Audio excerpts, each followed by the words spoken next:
వెళ్ళిపోయిన వాడిని మళ్ళీ ఇన్నాళ్ళకి వస్తున్నాను. నీ నోటి మాటే కానీ చిన్ని, చాలా గొప్పవాడిని, పెద్ద సినిమా స్టార్ అయిపోయాను, బిజీ అయిపోయాను, కమెడియన్ చిన్ని. నేను ఇప్పుడు పెద్ద కమెడియన్ని. నేను లేని సినిమా లేదు. ఇప్పుడు నా దగ్గర ఎంత డబ్బు అనుకున్నా, లక్షలు లక్షలు ఉన్నాయి. పైగా పెద్ద బంగళా. ఇంకా సార్, నెహ్రూ బజార్ దాటేసాం. రైట్ రైట్ అని తీసుకో.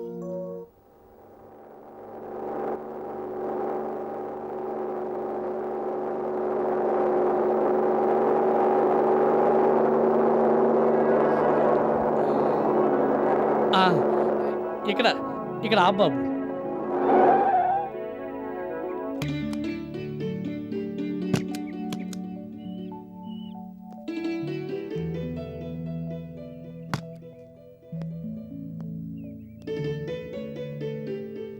ఏంటిది, ఊర్లో రోడ్డు మారిపోయింది, చాలా మార్పు వచ్చేసింది. అయితే నువ్వు ఇక్కడే ఉండు. అలాగే సార్. ఇప్పుడే వస్తాను.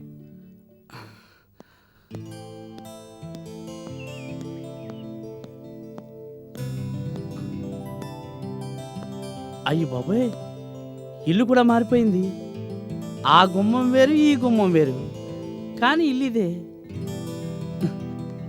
చిన్ని చిన్ని. ఎవరు కావాలండి? అరే, కమిడియన్ లక్కీమియా గారు. ఏంటి సార్, ఏంటిది, కళ నిజమా? మీరు మీరు మా ఇంటికి రావటం. రండి సార్, లోపల రండి, కూర్చోండి. ఏమే, ఎవరొచ్చారో చూడు.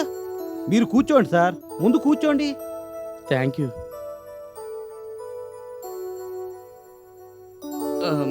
ఇక్కడ చిన్నని చిన్న పిల్ల, చీర జాకెట్టు, జుత్తంతా ముడెట్టుకుని ఉండాలి. లేదా చిన్న చిన్నితో పాటు కళక్క కూడా ఉండాలి. లేదా కళ కళక్క. వాళ్ళెవరూ ఇక్కడ లేరండి. పైగా వాళ్ళెవరో కూడా మాకు తెలియదు. మేము ఈ మధ్యనే ఇల్లు కొనుక్కున్నాం, రీమోడలింగ్ చేసుకున్నాం. అలాగా? మరి చిన్ని ఏమైనట్టు? అవ్వా అవ్వా అవ్వ, అదిగో. మీరు రండి సార్, కాఫీ తీసుకుందరు కానీ. తర్వాత వచ్చి కలుస్తాను. అవ్వా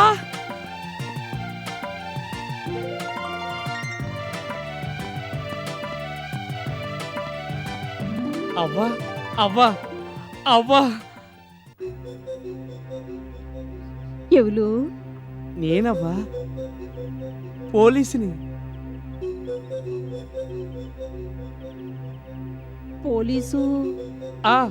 పోలీసుని, చిన్నితో పాటు తిరుగుతుండేవాడిని.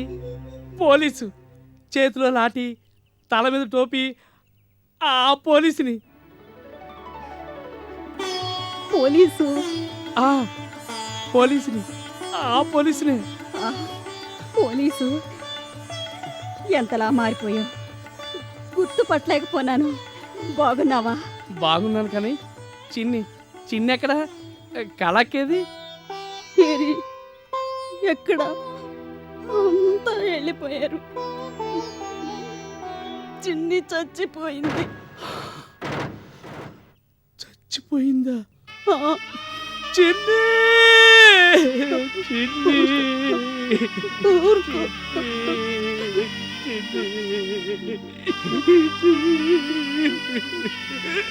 చిన్ని పెద్దలో కలిసిపోయింది. దాంతో కళము ఒంటరిగా ఇక్కడ ఉండలేక ఎక్కడికో వెళ్ళిపోయింది. ఎక్కడికి వెళ్ళిందవ్వా? తెలీదయ్యా, ఎక్కడికి వెళ్ళిందో ఏమో. నన్ను మాత్రం భగవంతుడు ఇక్కడ వదిలేశాడు.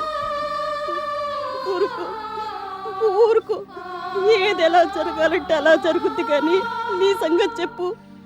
ఎక్కడ ఉంటున్నావు? ఏం చేస్తున్నావు? రాజమండ్రిలో ఉంటున్నాను. అక్కడే పెద్ద ఇల్లు కట్టుకున్నాను. నిజమా? అయితే పోలీసు ఉద్యోగం మానేసినావన్నమాట. మానేశాను. ఇప్పుడు పెద్ద సినిమా యాక్టర్ని. చాలా సినిమాలో వేషాలు వేస్తున్నాను. అది సరేగానవ్వా, నేను ఇంత పెద్ద నేనేటి కూడా చిన్నికి తెలీదా? తెలియకుండానే ఏమో పోలీసు, నా ఫోటోలు అవి పేపర్లో పడుతుంటాయి కదా, మీరెవరు చూడలేదా? బతికుండగా సిన్ని కలమ్మ చూసేరో లేదో తెలియదు కానీ నేనైతే చూసే భాగ్యానికి నోసుకొనేది. నాకు చదువు రాదు కదా, దాంతో నువ్వు పెద్దోడువైనట్టు తెలియను కూడా తెలీదు. పెద్దోడినయ్యానని పెద్ద ఖరీదు పెట్టుకున్న చీరలు చిన్నికి కళ్ళకి ఇద్దామని వచ్చాను. నాతో పాటుగా వాళ్ళు తీసుకెళ్దాం అనుకున్నాను. ఊరుకో ఊరుకో, ఏడమాక. దిక్కులేని నన్ను చేరదీసి ఇంత వాణ్ణి చేసిన చిన్ని అలానూ లేదు, కళక్క కనుమరుగైపోయింది. పోనీ నువ్వైనా నాకు తోడుగా రాకూడదా అవ్వా? పోలీసు నీలో చిన్నిని చూసుకుంటాను, కళక్కని చూసుకుంటాను, మా అమ్మని చూసుకుంటాను. నాతో పాటు వచ్చేయవ్వా. పోలీసు నా మాట కాదనుకో, నా మనిషి అనుకున్న నువ్వు కూడా తోడలేకపోతే ఈ ఆస్తులు ఆశలు ఇవన్నీ వేస్తే రావా, నాతో వచ్చే. కొడుకు పిలిస్తే తల్లి కాదంటదా చెప్పు. పద, నువ్వేడుంటే నేను ఆడే ఉంటాను. ఈ శివరాకరి రోజులు నీ దగ్గర రాసి పెట్టినట్టున్నాయి. పద. రావా.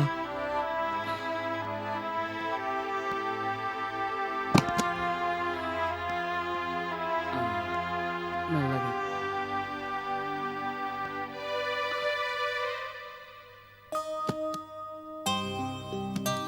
ఓ పాలనా గుడిసికెళ్దాం. చిన్న సితక సామానుంది, ఒట్టుకుపోదాం. సరే, తినగా పోనీ.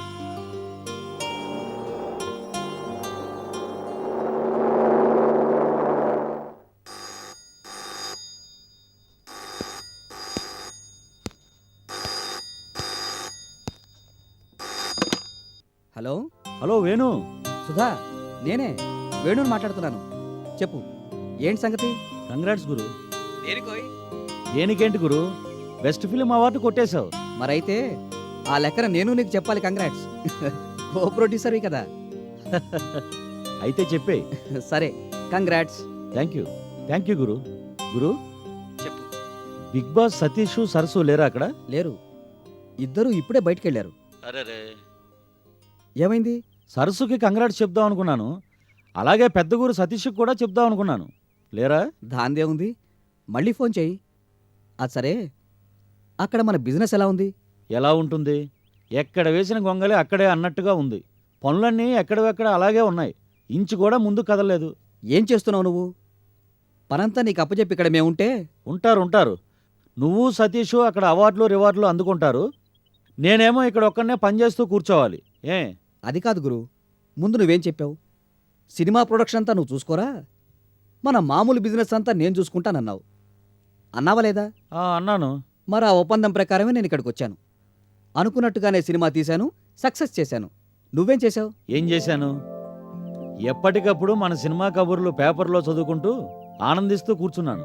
భలేవాడి గురు, అయితే ఏ పని జరగలేదంటావు? ఎందుకు జరగదు గురు, ఉన్నది ఇక్కడ సుధాకర్, ది గ్రేట్ సుధాకర్. అన్ని పనులు అయిపోయాయి అన్నట్టు గురు, నీకో గుడ్ న్యూస్ చెప్పు. మనం అప్పుడు పటేల్ రోడ్లో ఓ పాత బిల్డింగ్ చూసాం చూడు, దాని ఓనర్ని మెల్లిగా ముగ్గులోకి లాగాను. మనకే అమ్ముతానన్నాడు. దాన్ని కూలదోసి కమర్షియల్ కాంప్లెక్స్ కడితే ఉంటుంది, కోట్లు మన సొంతం. గుడ్. ఈ సంగతి మన బిగ్ బాస్ కూడా చెప్పు, ఆనందిస్తాడు. అలాగే, తప్పకుండా చెప్తాను. ఇంకేంటి? అన్నట్టు గురు, అసలు విషయం ఏంటంటే శ్రీకాంత్ తెలుసా? శ్రీకాంత్ ఎవరు? Padmini constructions partner. ఎస్ ఆయన కూడా ఫిలిం మేకింగ్లో దిగాడు. పాపం యాక్టర్స్ డేట్స్ అందరివి దొరికాయట, కానీ కమెడియన్ లక్కీ మియా డేట్స్ దొరకలేదట. ఎంత అడిగినా రెమ్యునరేషన్ రెట్టింపిస్తామంటున్నా ఖాళీ లేదంటున్నాట. చూస్తే డైరెక్టర్ ఏమో కొత్తోడు, లక్కీ మియాని ఒప్పించడం ఆయన వల్ల కావట్లేదు. దాంతో శ్రీకాంత్ నిన్న నా దగ్గరికి వచ్చి బోరుమన్నాడు. ఏమంటాడు, బాబ్ అంటూ హెల్ప్ చేసి పెట్టండి అంటూ ఒకటే గోల. లక్కీ మియాకి మన డైరెక్టర్ రాము గారే లైఫ్ ఇచ్చారట కదా, ఆయన మాట కాదండంటూ రాము గారి ద్వారా మనం లక్కీ మియాని ఎలాగైనా ఒప్పించి తీరాలంటున్నాడు.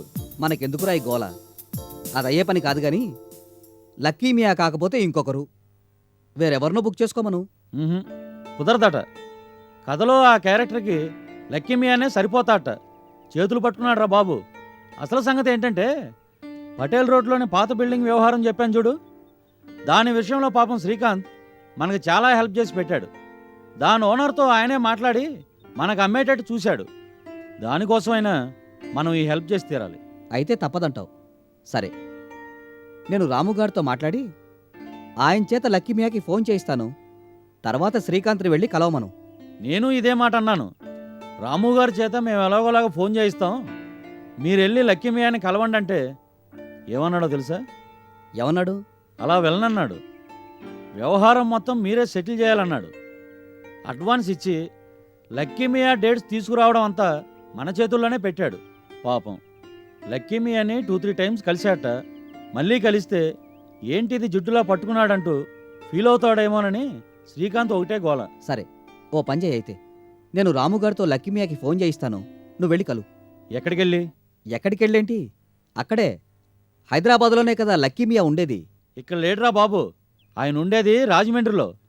ఏదో సెంటిమెంట్ అట, అక్కడే ఇల్లు కట్టుకుని ఉంటున్నాడు ఆయన. షూటింగ్ ఉంటే ఇక్కడికి వచ్చిపోతున్నాడు. బాగుంది. ఇండస్ట్రీ అంతా హైదరాబాద్లో ఉంటే ఆయన ఒక్కడు రాజమండ్రిలో ఏంటి?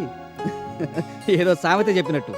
అందుకని రాము గారితో మాట్లాడి నువ్వే రాజమండ్రి వెళ్ళి లక్కీమియాని కలువు. వ్యవహారం సెటిల్ చేసి ఫోన్ కొట్టు. నేనా? నాకు కుదరదు. కుదరదంటే ఎలారా? లేకపోతే నేను ఇక్కడి నుంచి రాజమండ్రి వెళ్ళాలా?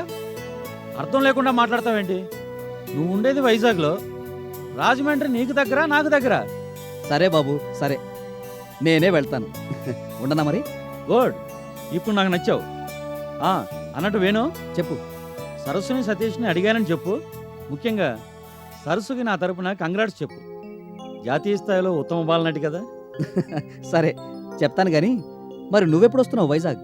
నాకెక్కడవుతుంది, ఇక్కడ చాలా పనులు ఉన్నాయి. ఇప్పుడప్పుడే వచ్చే అవకాశం లేదు. అది సరే, నువ్వెప్పుడు వస్తున్నావు ఇక్కడికి? వచ్చేస్తాను.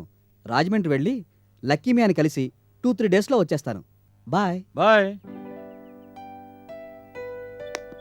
అమ్మయ్యా, ఎలాగైతేనే లక్కీమియా పని వేణుగాడి మీదకి తోసేశాను.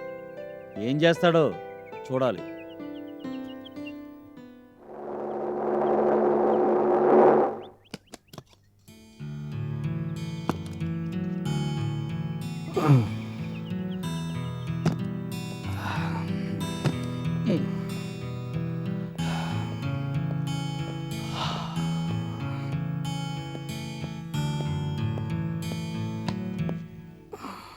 ఇదిగో సార్. వేడివేడిగా కాఫీ కావాలని చెప్పు. అలాగే సార్.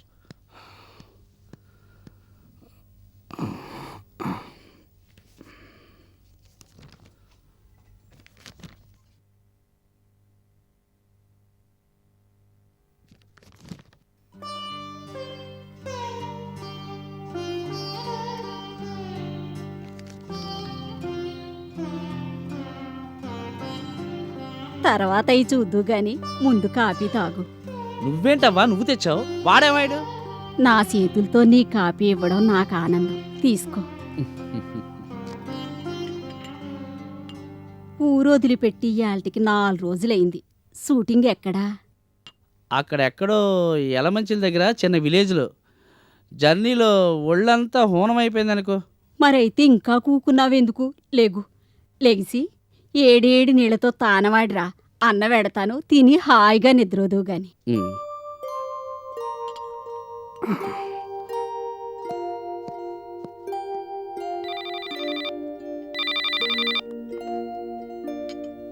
హలో. బాబు ఇప్పుడే వచ్చాడు, ఇంట్లోనే ఉన్నాడు. చెప్తాను, మీరు వస్తున్నట్టు చెప్తాను.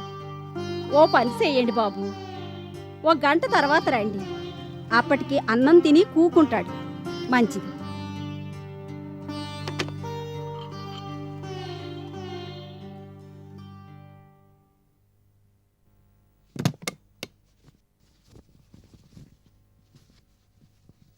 ఇదిగో సార్. ఓ 10 మినిట్స్ నన్ను డిస్టర్బ్ చేయకు. ఎవరొచ్చినా అయ్యగారు పూజలో ఉన్నారని చెప్పి కూర్చోమను. అలాగే సార్.